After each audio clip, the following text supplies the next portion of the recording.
He's not a bat, he's a man who fights crime. And we're gonna watch him fight for a minute at a time. With John and Dael and a guest who doesn't rhyme. It's Bat Minute!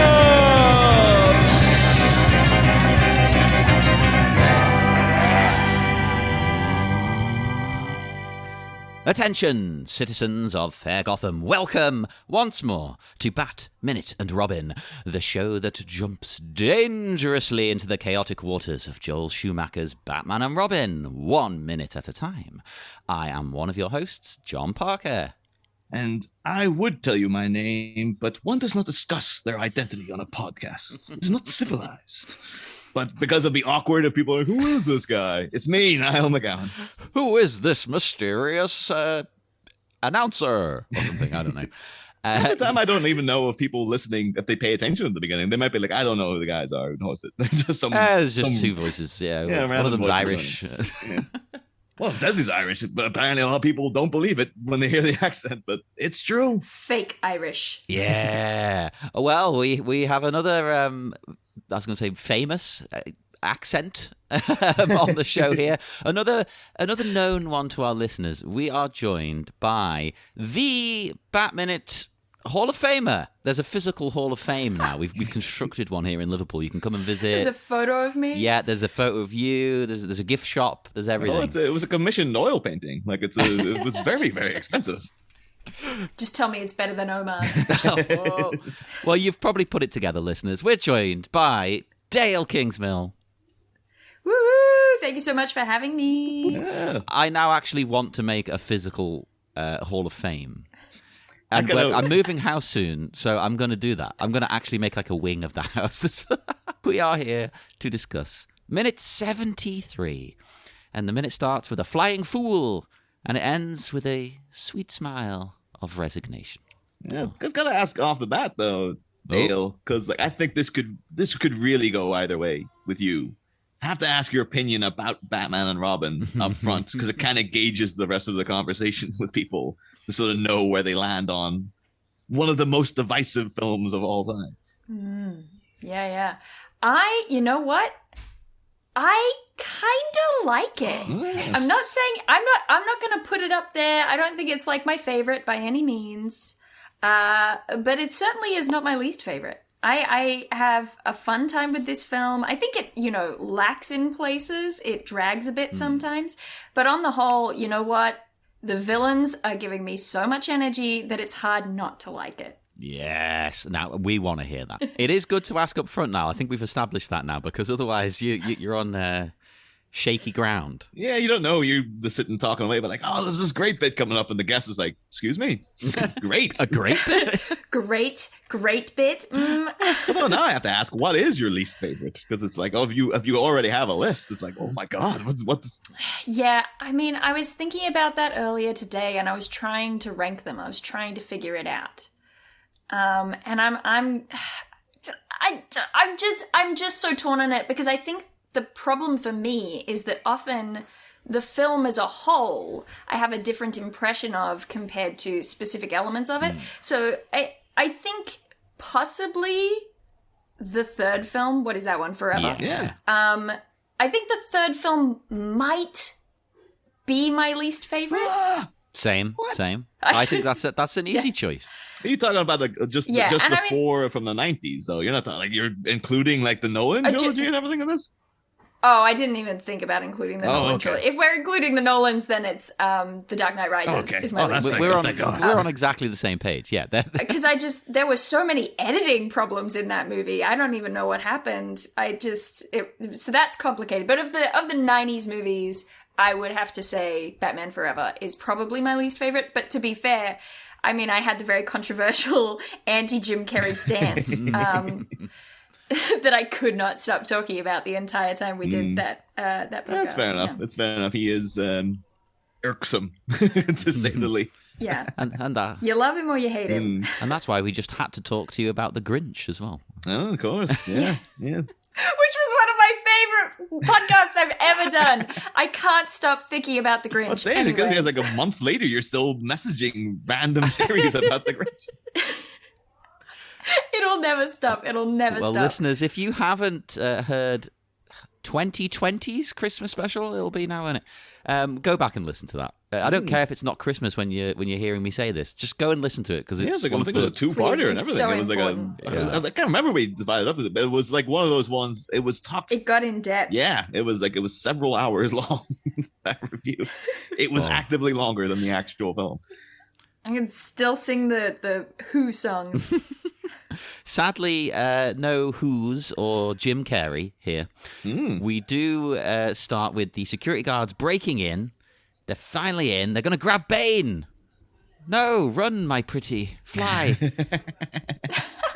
It's like fly or drop like a stone. Basically, it's plummets. Yeah, that's the thing. He takes his chance to flee. He goes out the hole in the wall that they blew up and jumps. Now, what's with the screaming? I mean, we have talked in the past that Bane, despite his monstrous appearance, is merely a kinkster who was into Harley Quinn, Poison Ivy's whole thing. He is her cock, obviously. He just likes watching her get off with other men while he wears bondage gear and stuff. Yeah. And so him jumping in, it's like, he's just got the mentality of a normal person. So he's like, I have to jump off this friggin' ledge. Of course you're gonna scream. Like he's just like, I'm just like an accountant or something. Like, I just worked in that prison. Maybe he should have kept on the way down slapping the venom button because it might break your fall. He's going to pump you up. Yeah. Like you used to pump up your trainers, your sneakers. Or like, he inflates like a life raft. Then he lands, floats, and then Mr. Freeze and Ivy just hop on him, and then they paddle away to safety. That's how they escaped. That's how they did it. And there's a chance for another toy. Oh, perfect. There you go. Genius marketing idea. Yeah. I love that they give it its own little bit of attention. Like the fact that in the sort of scheme of the scene, like the bit that's just happened before this minute, Ivy and Freeze both escape, and then they take the time to separately show us Bane also escaping. He could have just jumped at the same time. They're like, no. I don't know why they did that, because in the draft script, they all do jump together. So why did they consciously change it? It is weird, too, because later on within this very week, it is noticeable that Bane gets ignored quite a bit of the time. Like, later on when they're looking at security footage and stuff, they're like, oh, it's Poison Ivy. It's like, aren't you curious about this huge hulking mass? Huge muscular man. But no one seems like it. But so now Joel Pipes Schumacher's coming like, out of his head. I know, I am. like Joel Schumacher's is like, all right, justice for Bane. I'll give him his own little shot here of jumping out of the.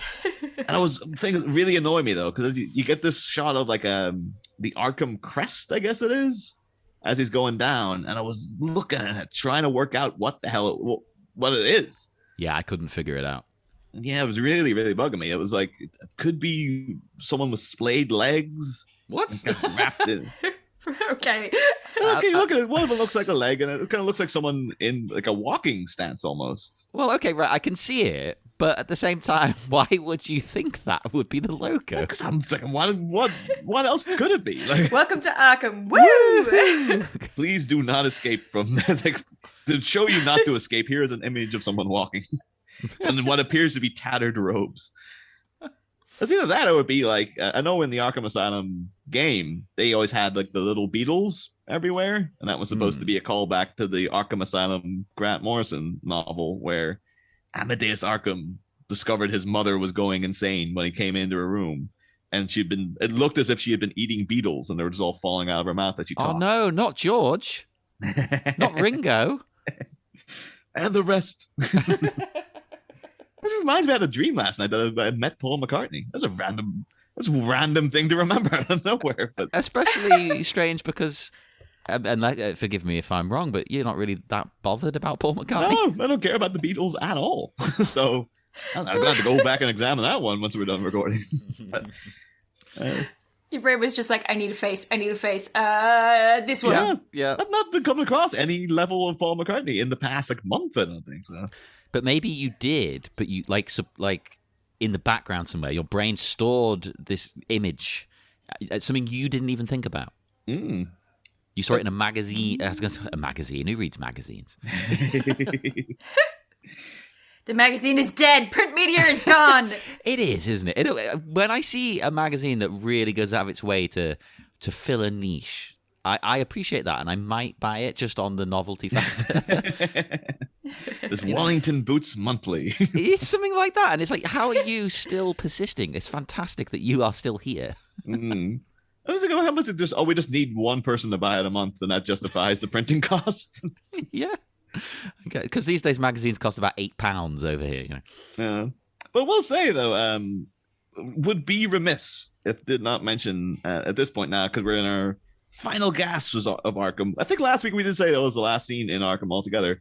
That was a mistake because, of course, at the very end there's a bizarre scene where Poison Ivy is in Arkham Asylum, and can't wait to get into what the hell the thinking of that particular scene is. But should say within the novelization, they throw in a lot more little bits prior to this, little cameo appearances within Arkham Asylum. And I deliberately waited until you were on, Dael, because I wanted to bring up the characters while you were here.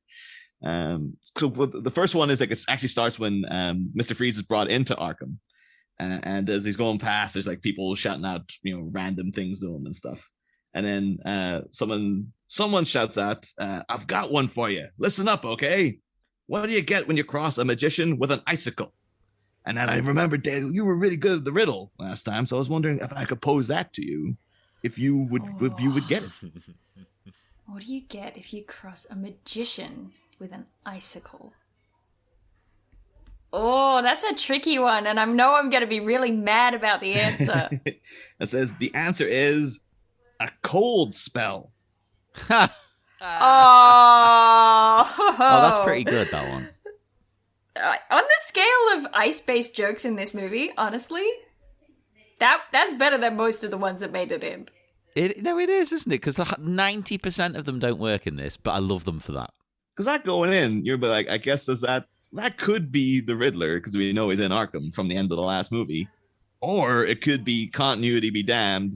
It was more like a joke, so it could be the Joker, but they don't really give you much more. I mean, I did read a thing that suggested, you know how you get that shot. I know it's not this minute, sorry, breaking the rules, but you do get that shot in Arkham of the sort of like the personal effects locker where they keep like the outfits and stuff, and you see the Riddler's outfit and Two-Face's outfit. Yeah. I did read a thing that suggested that originally they wanted to do cameos where Riddler and Two-Face were there in cells shouting things out as they went through.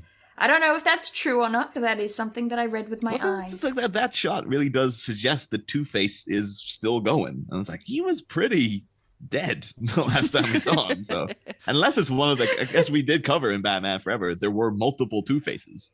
There were two faces. There's too many faces, quite frankly. It was like 5 of them or something. It was crazy. But it could be, you get like who would be the other Tommy Lee Jones who has the same energy as a Tommy Lee Jones? Edward James Olmos, maybe? Harrison Ford has the energy of Tommy Lee Jones. Yeah, it could be. Yeah. Now we should just have our own. That's true. Have our own sequel to Batman Forever, where it is all the multiple Two-Faces who popped up in the comics all come together. And it's Edward James Olmos, Harrison Ford, whoever's the grumpy flavor of the month by the time we get shooting. But then, later on, as Poison Ivy comes in to meet Mr. Freeze, there's some more cameos, and notably enough, I'll just read from the page here. It says, as one of the barred openings in the cell doors, all she saw was the glimmer of a mirror and an empty top hat, and then a big curious eyeball reflected in it, staring hungrily at her. "Won't you join the dance?" asked the voice from inside the same cell. "Or at least tell me like a good little girl, why is a raven like a writing desk?" Which is, of course, the Mad Hatter. Then that's answered with, "Hey, Buster, I asked the riddles around here. Oh, riddle me this, you friggin' nut job. Shut up, the two of you." So that's obviously the Riddler and the Mad Hatter having a little bit of a fight there. And then it says, "Pay no attention to them," said yet another of the inmates, a man with dark curly beard. His voice was that of a man used to being obeyed. "Open this door, my sweet. Free me from Hades. I'll place you beside me on Olympus. We'll make my wife Hera jealous as all get out." And What? That is an indication that is the supervillain Zeus? Maxi Zeus. Yeah. I don't know. Do you know Maxi Zeus from the comics and cartoons? I don't know Maxi Zeus. Oh, you might well not do, because he is a very stupid character. I mean, I thought that I was pretty familiar with most of the sort of edge case rogues gallery characters, but clearly not. Yeah, Maxi Zeus was a guy from like way back in like the 1960s, and he was like a previous professor of Greek myths, basically. Someone you'd relate to, Dael. And he actually... We're best friends, yeah. And then he went insane and started believing that he was Zeus, basically. Became a crime lord. That checks out. Sat around in a friggin' toga with the little feathers in his hair and all that business. Brilliant. Oh, good for him. Yeah, as it went on, actually, then throughout the into the 90s, during Nightfall, when Bane blows open Arkham Asylum, Maxi Zeus briefly escapes and is running about, like, talking about how he's going to get all his loyal subjects back. Then he just runs into a tree and knocks himself out. So, and then later on in the 90s, he was involved in all his loyal subjects, all 4 of them. That's a mighty court. Yeah, but he had, I think later on then he was involved in a Wonder Woman storyline that had Ares and the children of Ares, who was Deimos, Phobos, and Eris. They were going to merge Gotham City with Ares' throne capital, the Aeropicus. I'm not too sure if that's an actual thing. I'm very definitely mispronouncing it. And yeah, the intent was to reestablish Ares' rule on Earth with his children possessing Scarecrow, Joker, and Poison Ivy. And then Maxi was killed off in the middle of all this because he was just one of, the Ares' soldiers and whatnot. But he pops up a couple of times. He's more infamous because he's just this big guy who dresses in a toga, claiming he's Zeus when he's just some dude. I'm obsessed with this. This is amazing. And can I ask a quick question? What did you say the children of Ares were? Well, the children of... Well, I think they said one of them is actually... Eris, Phobos, and what? Deimos? Deimos, yeah. I've never put this together in my mind. I'm stupid. So Ares... wait, who calls Ares Mars? Is it the Romans? Yeah. The Romans. And then the moons of the planet Mars are called that. Oh, Phobos, classic move. Deimos, yeah. Classic move from the astronomers. That's so cool. I love that. And you know what? People say video games don't teach you anything. Doom taught me that back in the 90s. I mean, the thing, though, that's people are like, people so wrapped up on these superheroes and stuff these days, naming things after, friggin' Captain America and stuff like that. It's like, back in the day when astronomers were doing that, it's like, oh, yeah, we'll name him after, friggin' Ares and his kids and stuff. And it's exactly the same. Yeah. But yeah, I think in the Harley Quinn TV show recently, Maxi Zeus featured, he owned a casino at one point. Brought him back. Yeah, he was like a sleazy sex pest in it, basically, voiced by Will Sasso. And then he later hooked up with the widowed Nora Freeze during Poison Ivy's hen do. Gee whiz, this just checks out for someone who thinks that he's Zeus. Actually, makes sense. He should be doing that more. I think that's what that was the joke in it. It was just like, he's constantly trying to shag around because that's what Zeus does. He's just... Yeah, he doesn't really want to, but he thinks he's Zeus, so he's got to do it. He's like, okay, I guess I've got to sleep. He should. But yeah, hooked up with Nora Freeze because he was working as a bartender on Theramuscura or Theramuscura. I can never remember. And yeah, he's in an episode of the Batman animated series too. It's one of the sillier episodes, but it's actually still pretty solid. Well, Zeus is pretty silly. Yeah, but he was like a shipping magnate in that who went crazy and thought he was Zeus, and he had like a giant thunderbolt that like electrocuted people when he threw it at them and stuff. That's amazing. I should hope so. Yeah, I'd love it if it didn't do anything. He just sort of threw it and it bounced off him. But I do employ Dael, if you're still doing the too easily distracteds, go down the Maxi Zeus rabbit hole because there's a lot there with him. Like he was even in that Arkham Asylum graphic novel. They did like a weird dark version of him where he was always hooked up to the electroshock machine, and he kept talking about the electric shocks going through him as like the fire from heaven and all this kind of stuff. And it got really weird. But yes, I thought because of your obviously you're deep into your myths. I was like, I'll wait until Dale's here. She might enjoy hearing about Maxi Zeus. So. I did enjoy hearing about Maxi Zeus. My goodness, what a character. Yeah. That's made my day. I don't need to say any more. No, actually, we probably should, shouldn't we? We're barely through the minute. I have a question. Bane, falls hundreds and hundreds of feet into the water. So what do the security guards do? They walk over and they open fire anyway. Why? You're not going to hit anything. I mean, frustration. Just in case. That's just American cops, man. That's like fire first. Some sort of thing is presenting a problem. Shoot it, and it's like. I'm surprised. I'm actually certain they probably were just shooting that door for a while. Like when they couldn't get in, they're like, "Oh, shoot at it!" Like that's what you do. Well, if movies have taught us are you anything, meant to that's do? how you open a door, right? But the thing too, like Absolutely. that's why Bane himself very distinctly jumped, because he was probably like, if they get in here, they aren't gonna just arrest me. They will definitely shoot me. So I'm out of here. That's another good question. What is the law about shooting this dude? Like, what if they did kill Bane? Is that justifiable legally?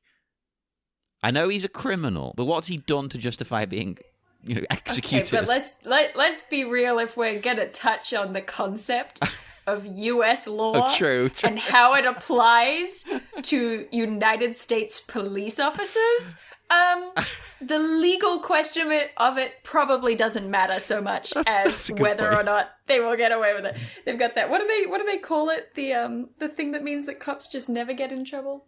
Oh, yeah. Oh, It has a name. We all learnt what it is, and now ACAB? I don't know it. That was that kind of summarizes That's it. what we all took away. Yeah. That's the actual name of the law. Yes. No, it is weird to me though that seems to be their first thought is let's kill this man. Okay, he's broken someone out, but maybe try and arrest them. Because you could glean a lot of information from these people about what they're doing. Why are they doing it?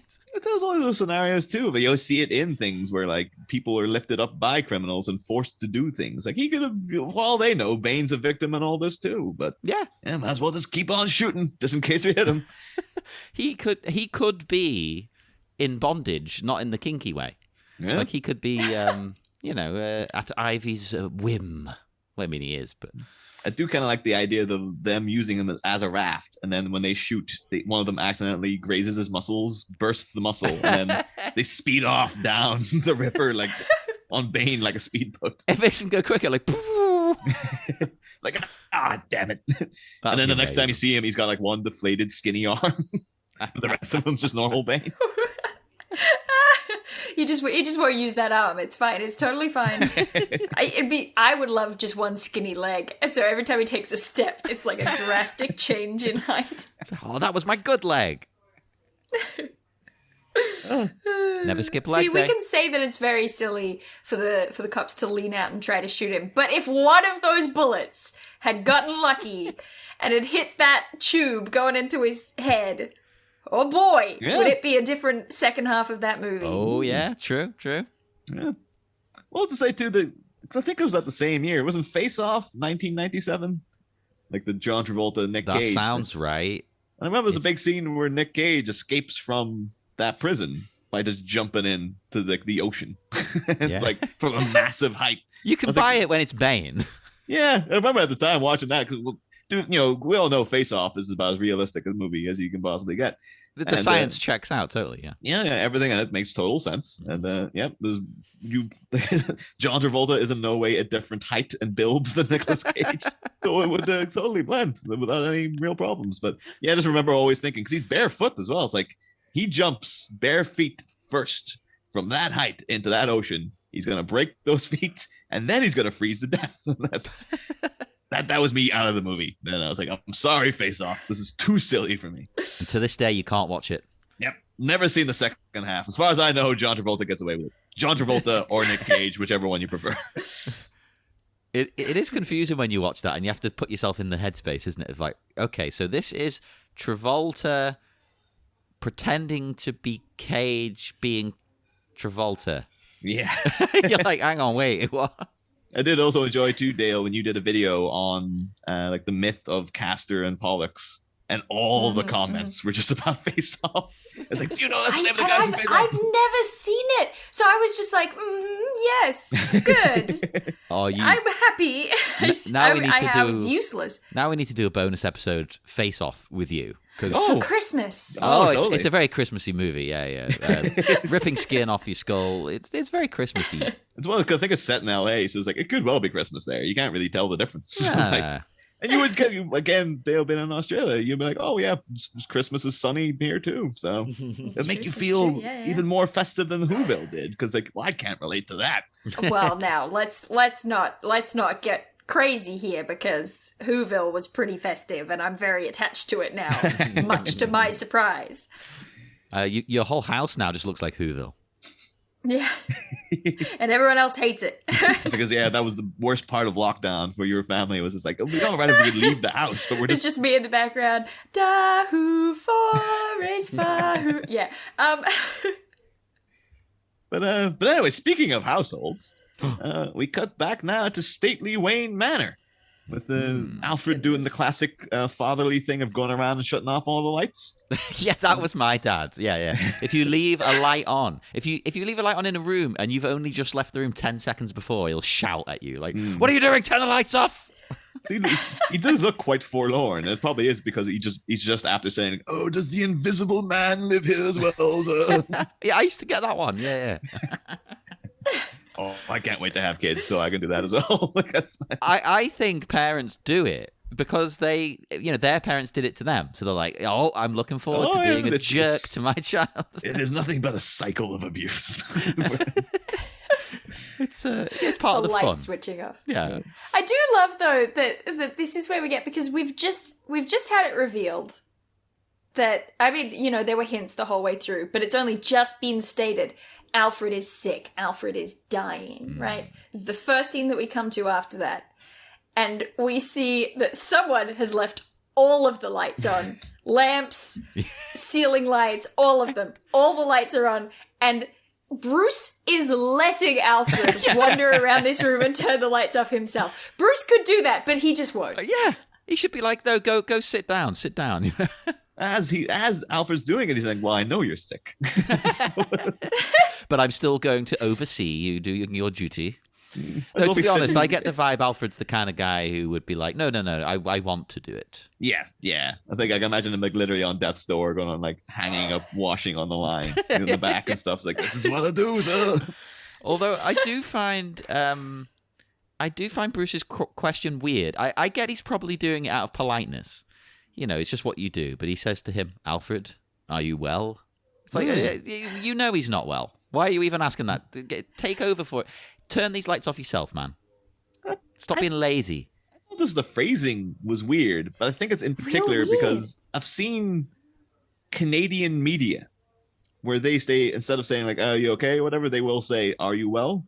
Like in casual conversation. And I always thought that was very weirdly formal. What is that? Because, it sounds like something that Alfred might say, because Alfred is really weirdly formal. Are you well? But no, Bruce coming and being specifically, are you well? When A, he knows that he's not, and B, no one talks like that, apparently, except for Canadians. That was real weird. Yeah, that was a particular, I think it's like volume 4 of Scott Pilgrim, where they have, like, obviously very different from the movie, and they have a little brief sojourn to the beach where like everybody just goes to the beach, and Scott gets hit in the head by like a volleyball or something, and Ramona's looming over him going, are you well? And it always stuck with me because I was like, why is she saying that? And I was like, it's Canadian, but then people who know Scott Pilgrim will know that Ramona Flowers is from New York. She ain't Canadian. So is it just that the Canadianness of the writer has seeped into his American characters? Or? Oh, that's it, because he wouldn't know. Other people say that? Oh. It would be like if we were writing an American character, we might mess some things up. If we were writing an Australian character, we'd mess some things up because we don't know. If I was writing an American, I only found out not that long ago. I don't know what do you say sunnies? No. For sunglasses? Well, this is the thing. Most of England doesn't, but I would say Liverpool now does. I find Scousers there you say go. That's really interesting. There are so many slang words that I think of as Australian, and then I find out that it's it's not that they are British slang. They are a specific slang word from a specific part of the UK. And so this might be one of those. But yeah, I didn't know until quite recently that Americans don't say sunnies. But if I was writing an American, I would absolutely use that word at some point. One of the big things that kills me watching Ted Lasso, because it's a lovely, lovely show. But it's written by Americans, but set in England. And the amount of times they have English actors playing English characters in England saying things that are clearly written by an American. Oh, that annoys me because you think they would just say on set, like, can I change this line a little bit? Yeah. There's one someone was saying to his girlfriend, like, oh, I've just been following you for a couple of blocks. And it's like, no one in England would say blocks. We don't have blocks. Aren't a thing here. No. It's just not a thing. But yet, and it's like, What would you say instead? The streets. A couple of streets. Oh. Because they're not in block formation. It's. Oh, I guess that makes sense because the UK is so old that like none of your cities were built with squares. There's one, I think. Milton Keynes was deliberately designed in that fashion, and as far as I'm aware, that's the only one. Maybe home of Superman 4. Yeah. Maybe Coventry, because half of that got blown up by the Nazis, so that had to get rebuilt. So maybe Coventry. I don't know. I've never been. That checks out. That makes sense. I'll have to double check Ted Lasso. I'll make sure it's not set in Milton Keynes, because then I'm like, oh wait, no, sorry, my mistake. But I don't think they say blocks in Milton Keynes anyway. That's not a term that we would use. But it's little things like throughout all of it. I think it might annoy American people I know, because I'm always when they talk about the show, I'm just like, yeah, but I should mention that this thing wouldn't happen either. Like they had someone decorating for Christmas, and they put up that leg lamp from A Christmas Story, and it's like that's not a thing in England. No one knows what A Christmas Story is. I've seen it in other things, and it's cool, but I've never seen one here. Yeah, because no one over here watches A Christmas Story because it's just too American. Like it's plus same.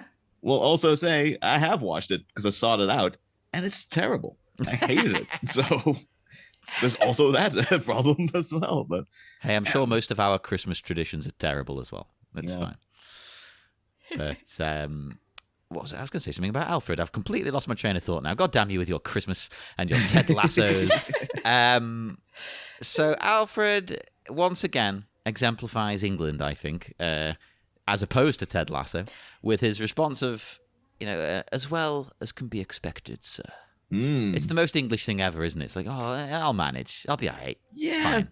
I will say... Stiff upper lip. I should say as well, though, Dale, because you are, much like Alfred is one of Bruce's oldest, most stalwart, dependable friends. You, of course, you've been with this podcast from near enough the beginning. Yet I don't think you've ever... True. Have you ever gotten a Michael Goff? Have you ever got an Alfred Minutes? I think this might be your first. I think it might be my first, honestly. So I think you got I remember you got like the origin of the Joker, or near enough the origin of him. In the first season. the face surgery. The sugar lumps and all that business. Yeah, I don't remember what scene I got in Batman Returns. Oh, the penguins leaving him into the water. It was like one of the biggest minutes of the whole movie. Yeah. Oh, yeah. That was incredible. How did I forget that? It was years ago. Yeah. I definitely haven't had an Alfred minute. This is the first one. And what a one to get, may I just say. I think you got Fake Gordon last year as well. I'm thinking you actually get some, because obviously Pat Hengel's been with this franchise since the beginning as well. And of course, he pops up later in the week too. So it's like, it's like before this quadrology was done, we had to make sure that Dale gets to talk about Pat Hengel and Michael Goff. It's so important. What I love about Alfred in this minute, like specifically... Yeah, I don't think it's important in terms of the movie, but in terms of me on this podcast, so, the truly important things, what I like about getting this minute is that it feels like a real mirror of, like, the opening scene of the movie. Because, basically the first actual plot point that is introduced is that Batman and Robin leave the cave, and Alfred, like, goes, like he's sick. Yeah. So this is it. This is really, it's like, boom, you're getting the answers. Yeah. This is the Alfred minute to have. I mean, except for maybe him in the bed, like dying Zordon, but... I've never thought about the fact that, like, he looks like Zordon all the time, permanently. I could not stop thinking about the Power Rangers, the Mighty Morphin Power Rangers original movie during this film. There are so many little bits that cross over. There's the bit where they're doing their like skydive out of the rocket and they're skydiving on surfboards for no real reason. That's very Power Rangers. The ice hockey minions are very Power Rangers. They're also very Return to Oz, though. They're like the Wheelers. Return to Oz, yes. Yeah, there were just a lot of little bits in this film that I was like, wow, they really came out at a similar time. That's weird that you say it. To that Power Rangers movie. So, like, actually, again, Dave Palace, one of our friends, last season, he brought up the Power Rangers movie because he's like, this whole thing with the box and the villain kind of taking over society with this hot new trendy... Very Ivan Ooze. Yeah, he was like, that's Ivan Ooze's plot from Power Rangers. And I was like, oh, wow, it is. It's like, I don't know, maybe Schumacher was just like, I just saw that Power Rangers movie in advance. Like, I got a little test screening of it, and I was like, this is it. This is the whole 2 movies now. Yoink. I'm just going to make that, but with Batman on layered on top of it. Hey, let's reboot the Power Rangers again and get them doing crossovers with comic book characters. I mean, yeah, to be honest, that's not that far-fetched. They'll be joining the goddamn Marvel universe soon. I'm pretty sure they are already rebooting Power Rangers again. I think it was like...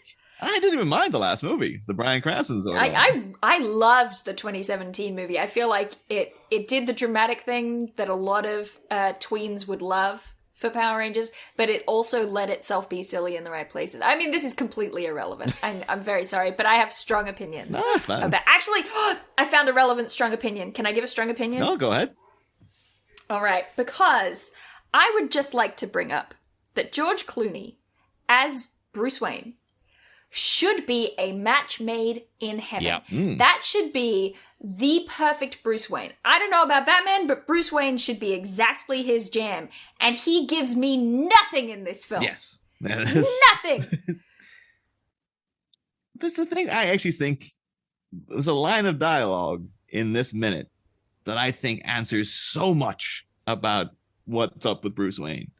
Because obviously, as they're going along, he has the whole "Are you well?" You know, oh, my friend, I can get you the best doctors. You know, I've seen the best doctors, and Alfred seems almost like offended that he's having to talk about this. Yeah, and then he says, "He's like, loser, I've seen the best doctors. I don't know if you've heard, but I'm connected to the Wayne family." And also too that like he's been getting like, oh, we've had like fleets of medical teams coming into the house, and you've just not noticed because you don't care. Yeah, He's like, oh, medicine. If only I'd thought of medicine. Thank you, Bruce. That raises a question, though, right? Because we've struggled with how long has Bruce known this information. And if he has seen the best doctors, that makes me think Bruce is known for a little while, right? Oh, yeah. Or is he? But then again, I don't know, because I was thinking, how else would Alfred find the time a way to do this? Because this Bruce Wayne is incompetent and can't do anything himself. And also, you know, financially, would Bruce notice or would he not notice the money disappearing? Because in America, you got to pay. But I suppose he's that rich, he probably wouldn't even bother to look at his bank account, would he? It's like, oh, well, it's taken care of itself. It's fine. I don't know if I know you are, John, but Dale, are you watching like the television version of What We Do in the Shadows, the vampire comedy? I've seen a bunch of it. I haven't been looking at episode numbers, so I don't know. I think I've seen like a season and a half. Oh, well, you know Guillermo, the sort of yes. familiar. I can imagine that's his life is what Alfred's life is like. Because Bruce is just tearing off doing everything, has no idea. He's just like oblivious to the world that's actually around him. Yeah. And Alfred's just out going like, yeah, I take all the money out there. I can do like there's periods where like, yeah, I'm off doing all the shopping, all the medical stuff. Like I've been in the hospital for 6 months and stuff. He's just not noticed. He just doesn't care. Probably, yeah. I could fully imagine that. I mean, this is a man who won't even answer the door on his own, though. Wouldn't he kind of notice that Alfred wasn't getting the door and things like that?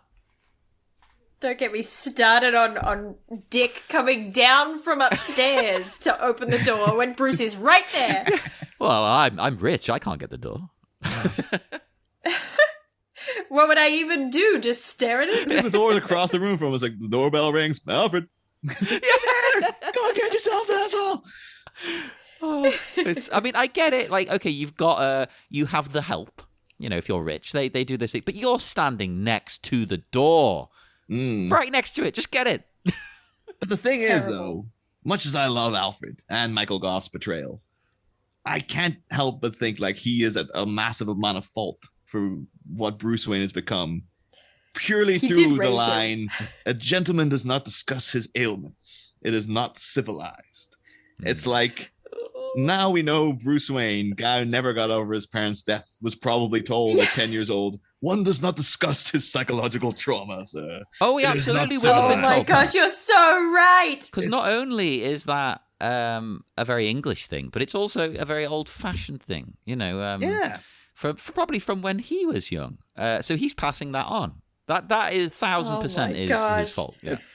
You've done it. You've nailed it. It's not, That's it. It's not a healthy attitude to have. And even now, looking back in retrospect to like, there's a bit in Batman 89 when the Joker's on the steps and he throws that little, the feather pen thing, the quill at the guy's neck. And then Bruce Wayne's there kind of mystified. And I think it was only during the show I noticed that Bruce Wayne gets shot in that scene. He gets like a bullet rips through his, grazes his arm and he doesn't react. He's just staring at the Joker.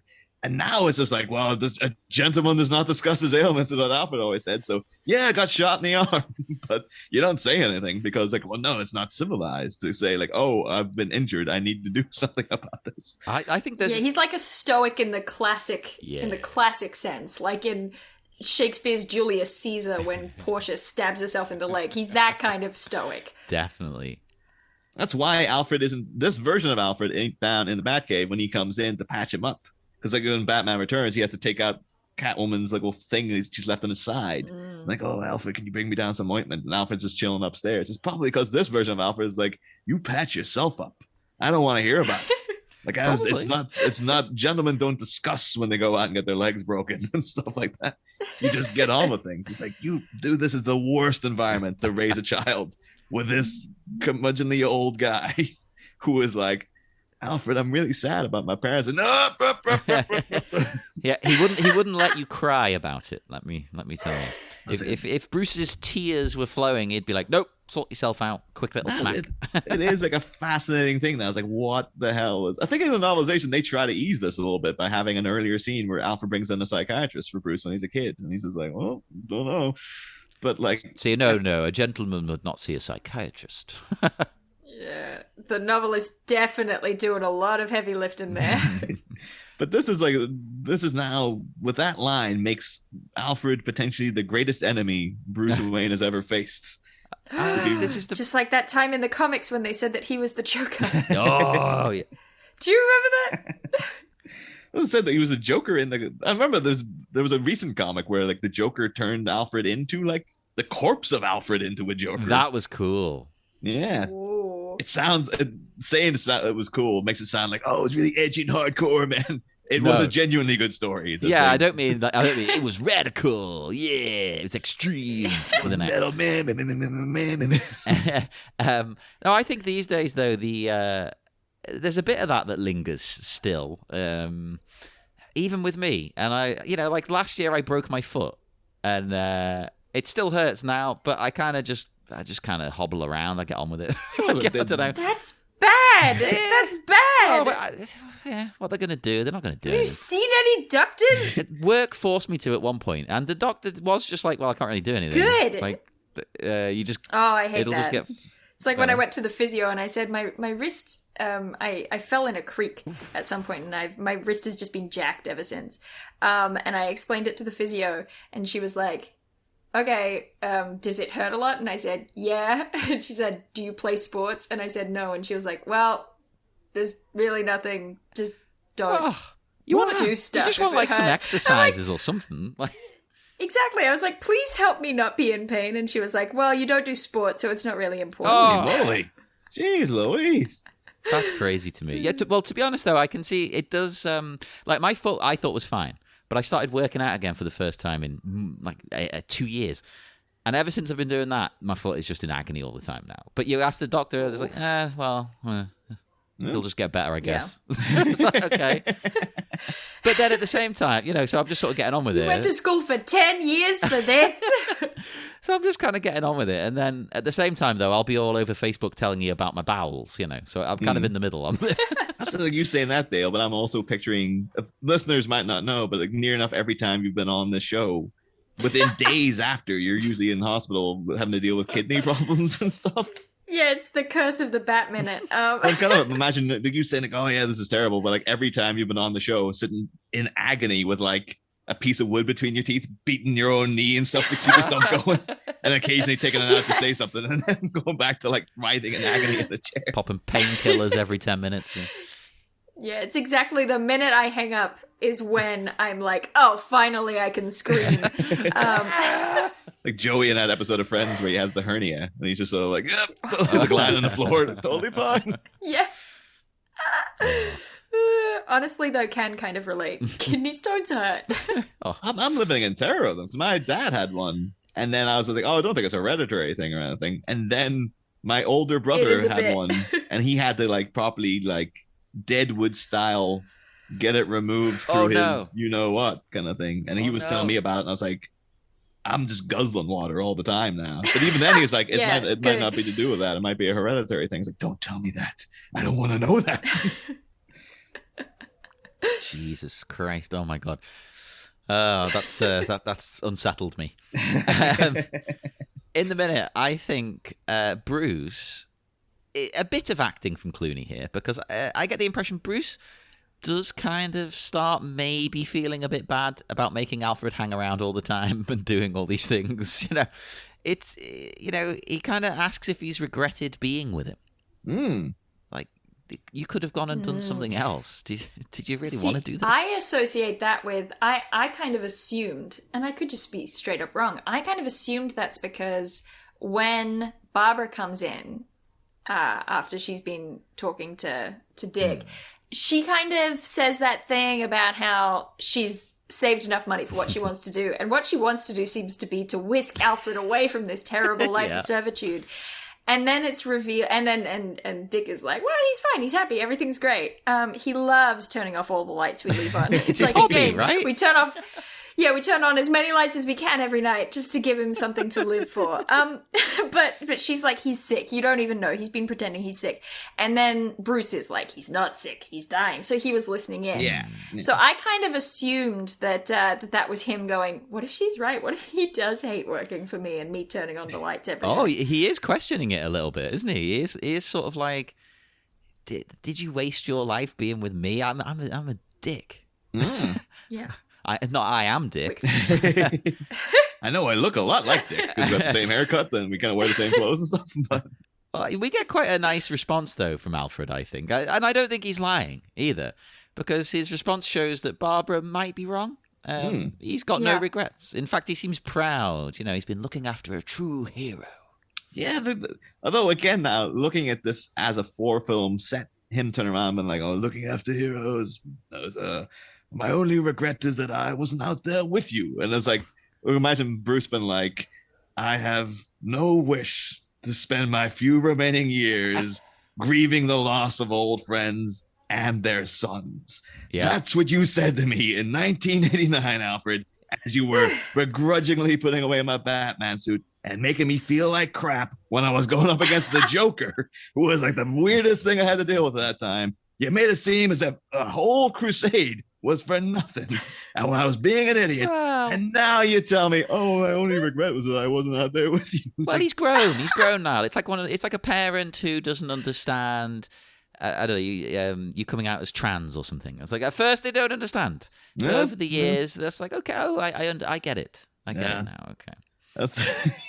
Although again, Alfred seems so stalwart in his ways. He'd be like, he is not civilized. I hope I told you that much. Still calls him Master Bruce, which is a notable thing for the Schumacher movies. Because like, remember when Burton was in charge, it was always Mr. Wayne. Yeah. And now he's gone back to Master Bruce, as if this is like the way he says it to him too. Like, I hope to do at least that much, Master Bruce. It's almost like infantilizing him a little bit.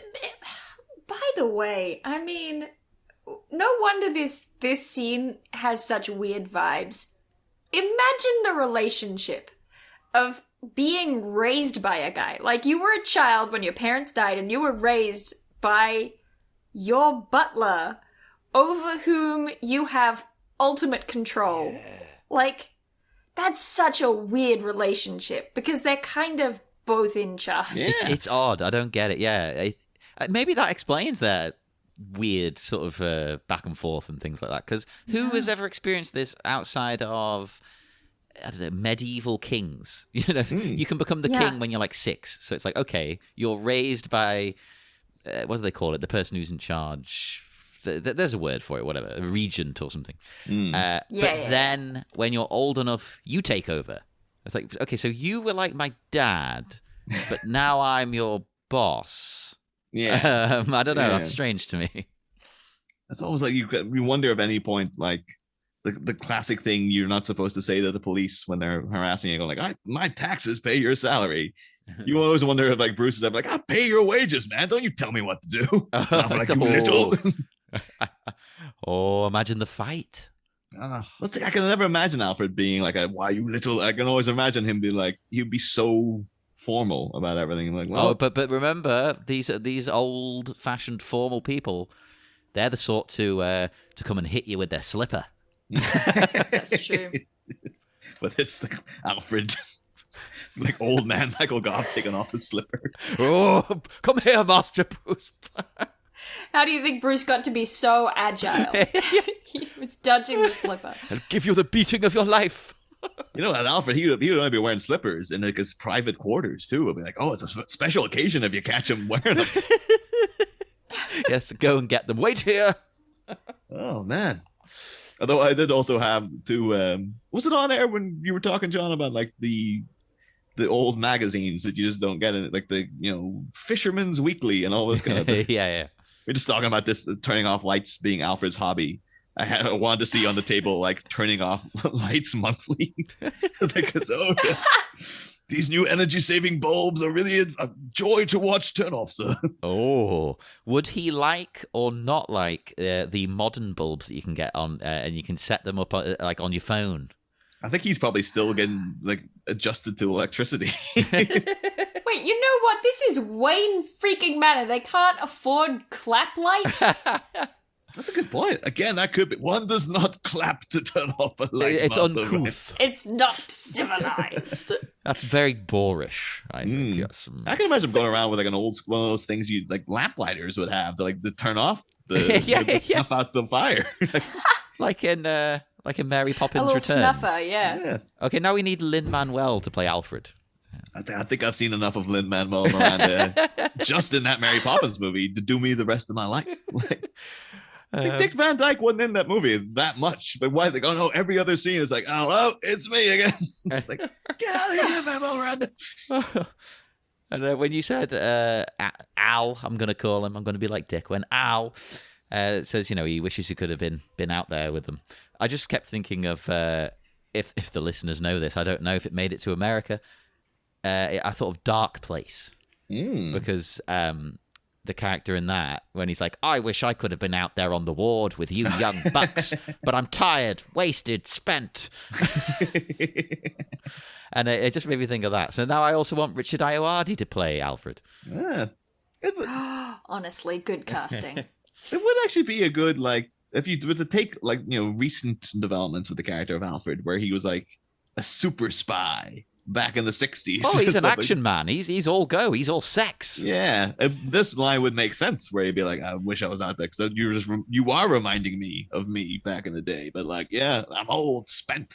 I'm an old husk of a man, Yeah, but we know Alfred, action man, super spy, blowing things up, shagging the queen. Yeah. It's canon in that Pennyworth show.